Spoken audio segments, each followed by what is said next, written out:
Mom and Dad made me pack my bags and move out because Golden Sister's constant tantrums. Months later, they desperately begged me to return home. Be me 19 years old when my life got flipped upside down. My family, especially my sister Olivia, decided to kick me out of the house. Why? Because they thought I was some sort of traitor. All because I figured out how to pay for my college tuition without their help. I was 19, just about to start college. Suddenly found myself with nowhere to go. This all happened thanks to Olivia, the golden child. She always managed to make me look like I was barely worth anything in comparison. Olivia is 4 years older than me. From the time we were kids, it was clear that she was the favorite. Like, not just a little bit. I mean, my parents were obsessed with her. If she got an A, they'd throw her a freaking parade. But if I got an A, it was like, oh, cool, what's for dinner? You get the idea? So I kind of grew up with the mentality that it didn't matter what I did, because Olivia would always outshine me. By the time she went off to a top business school, my parents were all over it, like she was some sort of prodigy. They paid for everything. Her tuition, her apartment, her fancy clothes. Meanwhile, I kept my head down. Figured I'd have to do things on my own. So, when I got accepted into a reputable college in Canada to study literature, I thought maybe, just maybe, I'd get a little bit of support. But nope, that wasn't happening. My parents straight up told me they couldn't afford my tuition. Which, okay, I get it, college is expensive. But what really pissed me off was that they didn't even want to co-sign a loan. I wasn't asking them to pay the whole thing, just to help me out, so I wouldn't be drowning in debt my whole life. But they refused, and we fought about it a lot. Their reasoning? We already paid for Olivia's college. We have to think about our future now. Oh, and they were also planning to start some kind of small bakery around that time. So, apparently all their savings were going into that. I was completely stuck. I didn't want to lose the opportunity to go to this college, but it felt like my parents were just throwing obstacles in my way for no reason. They had no problem spending tons of money on Olivia, but when it came to me, suddenly they had to be frugal and responsible. I needed help, and it became pretty obvious that they weren't going to give it to me. So, with no other options, I turned to my Aunt Rebecca. Rebecca is my dad's older sister.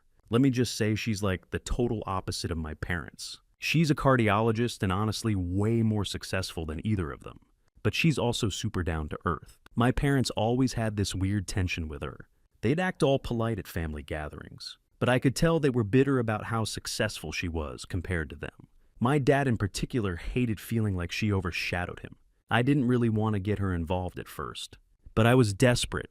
I reached out to her one day, asking if she'd be willing to help me with the tuition. She didn't even hesitate. She was like, "Of course I'll help. Why didn't you come to me sooner?" But I was terrified that my dad would find out. If he knew I had gone behind his back to ask for money from his sister, he'd lose his mind, so I begged Rebecca to keep it a secret. Things were fine for a while after that. I figured I was in the clear. My tuition was covered, and I was getting ready to leave for school. That's when Olivia decided to ruin everything. To this day, I still don't know how she found out about me asking Aunt Rebecca for help, but she did. And being Olivia, she couldn't just let it go. She had to blow it up into this huge dramatic thing. One night, I came home after hanging out with some friends. Immediately, I knew something was off. All my stuff was packed up in boxes. Everything. My clothes, my books, even my bedding. My parents were sitting in the living room, and Olivia was standing there with this smug, self-satisfied look on her face. It felt like I had walked into some twisted intervention. My dad didn't waste any time. He threw a stack of papers at me and said, "Explain this." I had no idea what he was talking about. So I looked at the papers. That's when I realized Olivia had gone full psycho. She had fabricated these fake emails between me and Aunt Rebecca, where it looked like I was betraying the family, leaking details about the bakery my parents were planning to start, in exchange for Aunt Rebecca paying for my tuition. I couldn't believe my eyes. Olivia had gone through my laptop, found some emails between me and Rebecca, and then doctored them using Photoshop or whatever. She made it look like I had sold out our family. I was stunned. I tried to explain that it was all fake, but my parents didn't even listen. They just stood there saying, "We trusted you and you stabbed us in the back." It didn't matter what I said. They believed Olivia because of course they did. They always believed her. It was like I didn't even exist anymore. They told me to pack my things and leave right then and there. I was officially kicked out of the house because of a complete lie. I begged them to reconsider. I didn't want to be a burden on Rebecca, especially after she had already agreed to pay for my tuition. but my parents didn't care. They said I was a traitor and they wanted nothing to do with me. So that was it. I left with nothing but the clothes on my back and a few boxes of my stuff, and I moved in with Aunt Rebecca. Honestly, I don't know how I would have survived if it weren't for her. She took me in without a second thought and treated me like actual family, something I hadn't felt in years. While my parents were busy worshiping Olivia and focusing on their future bakery, Rebecca was the only one who really cared about me, and for that, I'll always be grateful. But to this day, I can't shake the memory of that night. Walking into my house and seeing all my stuff packed up, my parents staring at me like I was a criminal, and Olivia standing there with that smug look on her face, knowing she had won. So there I was, kicked out of my own house, standing on Aunt Rebecca's doorstep with my life in boxes. I was still processing what the hell had just happened. It felt like a bad dream. I mean, how do you go from thinking you're part of a family to being homeless in one night? The whole thing was so surreal. But at the same time, I couldn't say I was that surprised. My parents had always made it clear that Olivia came first, but I guess I never thought they'd take it this far. Rebecca, being the angel that she is, welcomed me with open arms. She didn't ask a million questions. She didn't pry. She just saw that I was hurting and told me that her house was my house for as long as I needed. That kind of kindness, man, it hit me right in the gut, because I realized right then that I had never felt anything close to that from my own parents. So I moved in with her. It was strange at first, waking up in her guest room, looking around at a house that wasn't mine. But over time, it started to feel more like home than the place I grew up in ever had. We started getting closer, talking more about everything. Turns out Aunt Rebecca knew a lot more about my parents and their BS than I ever realized. She'd been keeping her distance from them for years, only showing up to family events because she felt obligated. She told me something that blew my mind. Apparently, my dad's grudge against her started way before I was born. Rebecca had always been more successful. She went to med school, got married to a great guy who unfortunately passed away young, and was living her life. Meanwhile, my dad was doing okay, but every time they met up, he'd get weirdly competitive. Rebecca said that their relationship basically became a game of who could look better to the rest of the family. But instead of just being proud of his sister, he resented her. And it wasn't just career stuff. My dad felt overshadowed in every way, financially, socially, everything. I guess that jealousy bled over into how he treated me. Rebecca had figured all this out years ago, but kept quiet because she didn't want to make things worse for me. Now that I was living with her, though, she told me everything. It was like she was trying to fill in all the gaps in my life that I hadn't been able to make sense of before. Why my parents never seemed to care about what I did. Why they always bent over backward for Olivia. It all boiled down to some weird family dynamic that I didn't even know existed. Living with Rebecca was great, but the thing is, I couldn't completely relax. I kept waiting for my parents to call, for Olivia to show up out of nowhere, or for them to apologize for what they did.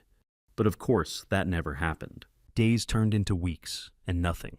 Not a single text, not a single call. At first I was angry, like really angry. How could they just toss me aside like I was nothing? Then the anger kind of faded, and I started to feel numb about the whole thing. It was like my brain was shutting off all my emotions just so I could function. Rebecca, though, she was amazing. She never pushed me to talk about what happened unless I wanted to. She let me take my time figuring things out. She even helped me get all my stuff sorted for school, making sure I had everything I needed before I left for Canada. I swear if it weren't for her, I don't know how I would have gotten through that time. But even with her support, the silence from my parents was deafening. You'd think after kicking your kid out, you'd at least check up on them, right?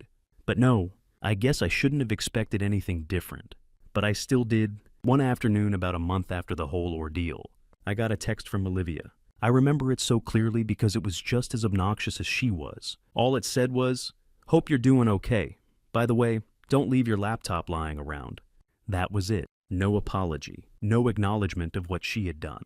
Just a little smirk in text form, reminding me that she was the one who got me thrown out. I stared at the screen, feeling my blood boil. She was taunting me, plain and simple. I didn't respond. What was the point? Olivia wasn't the type to feel guilty about anything. In her mind, she had won some weird family game. And that was that. I thought about texting back something snarky, but I knew it wouldn't make a difference. She'd just get off on it. So I blocked her number and tried to move on. It wasn't easy. Every time I looked at my phone, part of me was still waiting for something from my parents. Maybe a message from my mom saying she regretted everything, or even a passive-aggressive email from my dad, pretending like nothing happened. But nope, radio silence. In the months that followed, Rebecca and I got into a solid routine. She became more than just my aunt. She became my confidant, my friend, and basically the only family I had left. I started to see how messed up my parents really were. They'd spent so long focusing on Olivia, trying to mold her into some perfect daughter, that they completely missed out on everything else. And when Olivia finally messed up, which she eventually would, it would be too late for them to fix it. Around the time I was getting ready to leave for school, I got another message, this time from my dad. It was short and direct. Good luck in Canada. That was it. No apology. No explanation. Nothing. It felt like a slap in the face. After everything, all he had to say was good luck. I didn't even know how to respond. So I just deleted the message and tried not to think about it. The day I left for Canada, Rebecca drove me to the airport. She hugged me and told me how proud she was, how she knew I'd do great things. It was the first time in my life that someone in my family had said those words to me, and it hit me harder than I expected. I got on that plane feeling like I was leaving more than just my home behind. I was leaving behind the part of me that had always tried to seek approval from my parents. From that moment on, I decided I didn't need them anymore. I had Rebecca. I had my future, and I had myself. If they wanted to reach out, fine. But I wasn't going to waste any more energy chasing after people who clearly didn't care about me. I was done. So life in Canada was going great. I settled into college, made some friends, and for the first time in years, I wasn't constantly thinking about my family. I won't say I forgot about them. I don't think that's possible, but they definitely weren't on my mind as much anymore. I was focused on my studies, figuring out my future, and just trying to enjoy life without the drama that came with living under my parents' shadow. But of course, just when things were going smoothly, something had to come and mess it up. I finished college and I came back to my city. I found a very good high-paying job as a marketing consultant. And then I got a call from my mom. Yeah, my mom, the same woman who hadn't spoken to me since the day they kicked me out. It was totally unexpected. I was sitting in my apartment going over some work documents when my phone buzzed. I saw her name pop up, and for a second I thought I was seeing things. I stared at the screen, my mind racing. Should I answer it? Ignore it? After everything that had happened, why would she be calling me now? I let it ring a few more times, and then, against my better judgment, I picked up. Hello, I said, trying to sound calm, even though my heart was pounding. There was a pause on the other end, like she wasn't sure what to say. Finally, she spoke. Hi, it's your mother. No kidding, who else would it be? I didn't say that, though. I just stayed quiet, waiting for her to explain why she was calling. After almost 4 years of nothing, she hesitated again, and then out of nowhere, she said, "We need to talk." I couldn't help but scoff. Now she wanted to talk, after everything? It was so typical of her. But even though I was annoyed, a part of me was curious. What could possibly be so important? That she was reaching out after all this time? About what? I asked, keeping my tone as neutral as possible. Your father and I, we want to see you, she said, stumbling over her words. Like she was trying to figure out how to phrase it, right? I could already tell where this was going. They didn't actually want to see me because they missed me or felt bad for kicking me out. There was something they needed, and I had a pretty good guess about what it was. I sighed, leaning back in my chair. Why? I asked bluntly. She didn't answer right away, which pretty much confirmed my suspicions. When she finally did speak, her voice was quieter, like she was trying to sound all motherly and concerned. Your dad and I, we've been going through a hard time. Things haven't been easy since the pandemic, Nick. Mic drop, there it was. The real reason behind the call, it was exactly what I thought. Money problems. I hadn't heard much about their bakery since I left, but I knew it wasn't doing well. Rebecca had mentioned something in passing about how their shop wasn't thriving the way they had expected, and with the pandemic it made sense that they'd be struggling, but I wasn't going to jump in and save them, not after everything they had done to me. Okay, and, I said, my voice flat. I wasn't about to make this easy for her. Your sister Olivia, she's been managing things for us.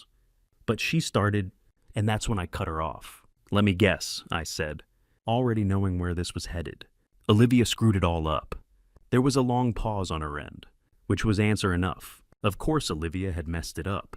I don't know why they were surprised. She was always more interested in looking good than actually doing the hard work. They had put all their faith in her, and now it was backfiring. My mom let out a shaky breath. Things haven't been going as planned, she admitted. And we need help. I laughed. I couldn't help it. After everything, after throwing me out, cutting me off, letting Olivia walk all over me. Now they wanted my help. The audacity of it all was unreal. Unbelievable, I muttered under my breath. What's so funny? My mom asked, sounding genuinely confused, like she couldn't understand why I wasn't jumping at the chance to swoop in and save the day. You're serious? You actually think I'm going to help you? I said, my voice rising. I could feel the anger bubbling up, all the emotions I'd been pushing down. For the past 4 years coming to the surface. We're your parents, she said, her voice wavering. We made mistakes, but we need you. I shook my head even though she couldn't see me. You didn't just make mistakes, Mom. You kicked me out of the house. You believed Olivia's lies over your own son. You haven't spoken to me in years, and now you need me. And suddenly I'm supposed to drop everything and come running? She was quiet after that. I could tell she didn't know what to say. She probably wasn't used to me standing up for myself like this. Back when I was still living at home, I would have just gone along with whatever they said, hoping it would keep the peace, but not anymore. I had changed, and I wasn't going to let them walk all over me again. Finally, she spoke, but her tone had changed. She wasn't trying to be all soft and caring anymore. Now she sounded irritated, like she couldn't believe I was being so difficult. We're still your family, she said sharply. You owe us at least that much. That was it. That was the final straw. I didn't owe them anything. In fact, they were the ones who owed me an apology. For starters, but I wasn't holding my breath on that one. I don't owe you a damn thing, I said, my voice cold. If you need help, go ask Olivia. She's your golden child, remember? Without waiting for her to respond. I hung up the phone. My heart was pounding and my hands were shaking, but I felt a strange sense of relief. I had finally said what I needed to say. They could figure out their mess on their own. I wasn't going to be part of it. That night, I called Aunt Rebecca and told her what happened. She wasn't surprised at all. They've been relying on Olivia for years, she said.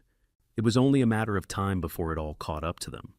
As we talked for a while, and by the end of the call, I felt even more certain that I'd made the right decision. My parents had chosen Olivia over me, and now they were paying the price, as harsh as it sounded. It wasn't my responsibility to fix their mistakes. For the first time in a long time, I felt free. I didn't need their approval or their acceptance. I had my own life now, and I wasn't about to let them drag me back into their toxic mess. I had done my part by surviving their betrayal. Now it was their turn to deal with the consequences. Update 1. I thought I was done with all the family drama. After that phone call with my mom, honestly, I felt pretty good about how things went. I had finally stood up for myself and made it clear that I wasn't going to be their safety net. I figured they'd just give up and go back to depending on Olivia. But I underestimated my sister's ability to stir the pot, because of course Olivia wasn't going to let me get away that easily. It was about 2 weeks after the call with my mom when something weird happened. I was having a pretty normal Saturday afternoon, just cleaning up around my place, when I heard a knock on the door. Now I don't really get visitors. I live alone, and most of my friends know to text before they come over. So I was a little confused. I peeked through the peephole, and guess who was standing outside? Yep, Olivia. For a second I thought maybe I was seeing things. Like, what was she doing here? She hadn't spoken to me in years, except for that one stupid text about my laptop. And now she was just showing up at my door, like everything was fine. My gut reaction was to just ignore her. But I knew Olivia well enough to know that she wouldn't leave until she got what she wanted. I opened the door, and before I could even say anything, she smiled like we were best friends or something. Hey, she said, all bubbly and fake. It's been a while. I just stared at her for a second, completely caught off guard. Yeah, it has. What are you doing here, Olivia? She looked at me with this overly sweet expression, like she thought she could charm her way into my good graces. I wanted to talk, she said, tilting her head slightly. Can I come in? I crossed my arms, not moving from the doorway. About what? I asked, keeping my voice as neutral as possible. Her smile faltered for a second, but she recovered quickly. Come on, can we just talk inside? It's important.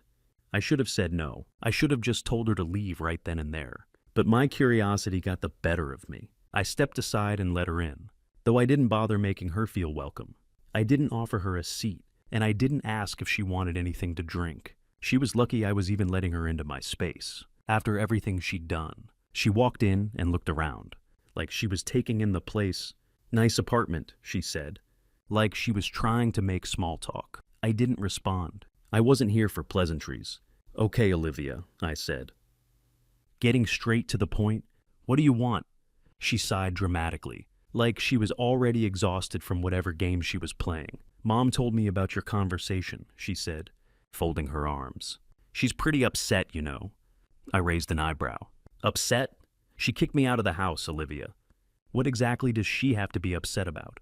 Olivia rolled her eyes, like I was the one being unreasonable. Look, I'm not here to rehash all that. We both know you've always been difficult." I almost laughed at how casually she said that. "Difficult?" I repeated. "Are you serious right now? You fabricated emails to get me kicked out of the house. That's difficult?" She waved her hand dismissively. "That's ancient history. I came here because I want to make things right." I blinked, unsure if I'd heard her correctly. "You want to make things right?" I asked, skepticism dripping from every word. "Yeah," she said, nodding like this was the most reasonable thing in the world. "I know things got complicated with the family, and maybe I overreacted back then, but I think it's time to put all that behind us." I couldn't believe what I was hearing. "You think you overreacted?" I said, struggling to keep my voice even. "Olivia, you destroyed my relationship with our parents.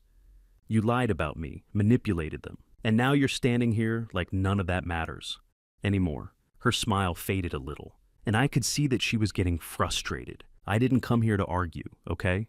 I came because I need your help." Ah, there it was. The real reason she was standing in my apartment. Of course, Olivia wasn't here to apologize or to make amends. She needed something from me. I felt my jaw clench as I stared at her, waiting for her to continue. "I've been trying to keep the bakery going," she said finally, dropping the fake sweetness.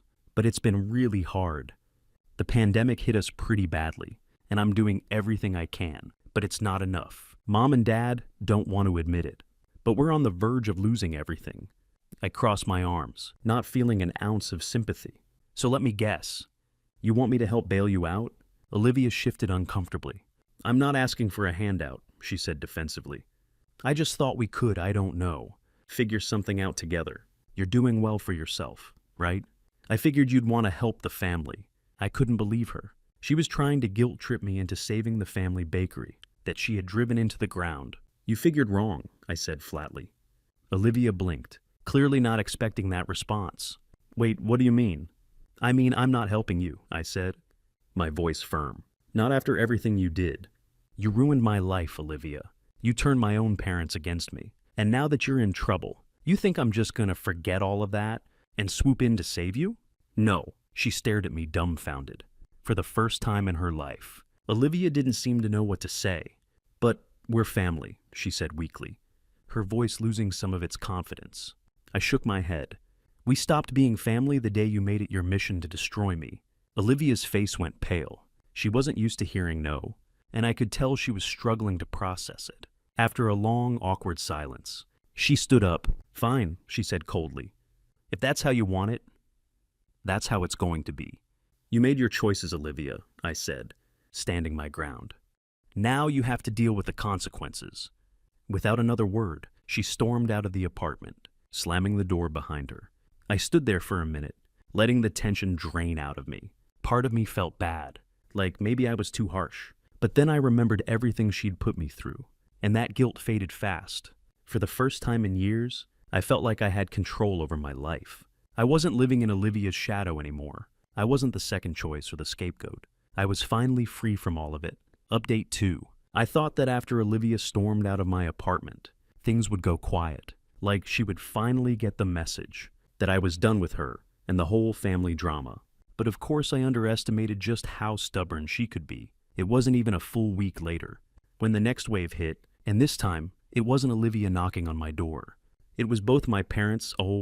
It was a Saturday again. Funny how these things always seem to happen on my days off. I was just sitting on the couch, scrolling through my phone. When the knock came, it wasn't soft either. It was one of those heavy, insistent knocks that tells you whoever's on the other side isn't leaving anytime soon. I got up, already having a feeling about who it might be, and when I opened the door, there they were. My mom and dad, standing together like some kind of united front. My dad looked uncomfortable, like he didn't really want to be there. But my mom, she had that look in her eye, the one that said she was determined to fix whatever mess had been made, even if it meant bulldozing her way through. I sighed, leaning against the doorframe. What do you want? My mom gave me a strained smile, trying to keep things friendly, I guess. Can we come in and talk? We need to sort some things out. I was tempted to slam the door in their faces, but part of me figured that if I didn't let them in now, they'd just keep showing up. So with an exaggerated sigh, I stepped aside and let them in. They walked in, glancing around the place, like they were expecting something more than a basic apartment.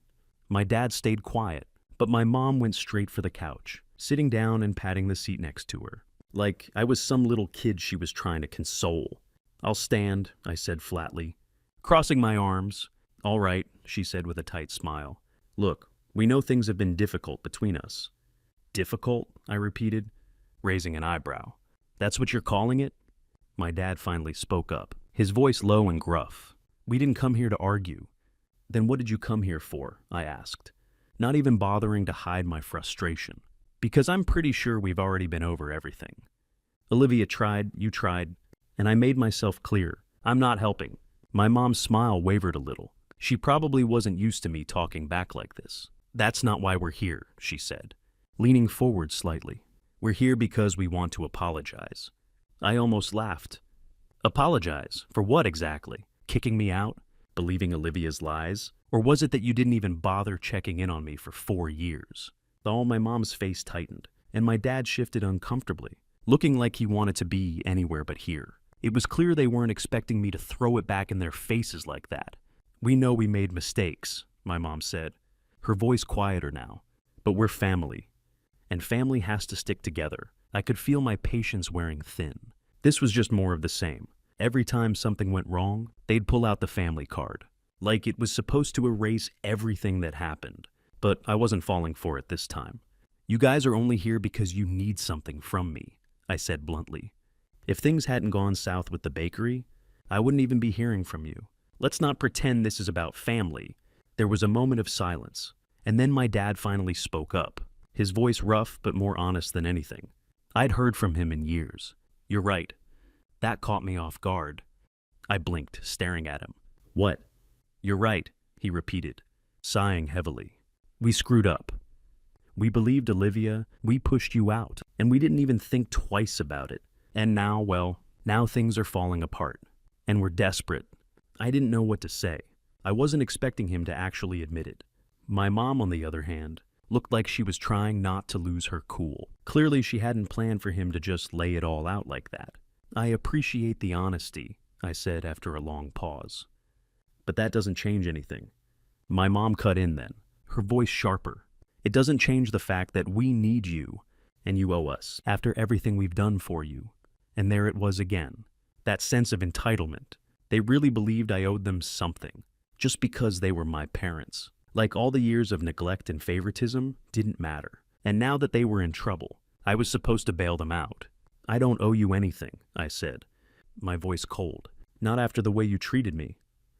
You made your choice when you believed Olivia over me, when you threw me out and didn't even check if I was okay. Now you want me to save you? That's not how this works. My dad didn't say anything. He just sat there staring at the floor, like he was ashamed. But my mom, she wasn't done yet. We are your parents, she said, her voice rising. We raised you. We took care of you. And now you're just going to abandon us? I shook my head, almost feeling sorry for her at this point. You didn't take care of me. Aunt Rebecca did. You chose Olivia, and now you're stuck with her. That's on you. My mom looked like she was about to explode, but my dad put a hand on her arm, stopping her from saying whatever was about to come out of her mouth. He stood up, looking me in the eye for the first time since they walked in. We understand, he said, his voice steady. We're not going to push you anymore. We just needed to try. For a second, I almost felt bad for him. But then I remembered everything they had put me through, and that sympathy disappeared. "I hope you figure it out," I said, stepping toward the door and opening it for them. "But I'm not going to be part of it." My dad nodded like he'd expected that.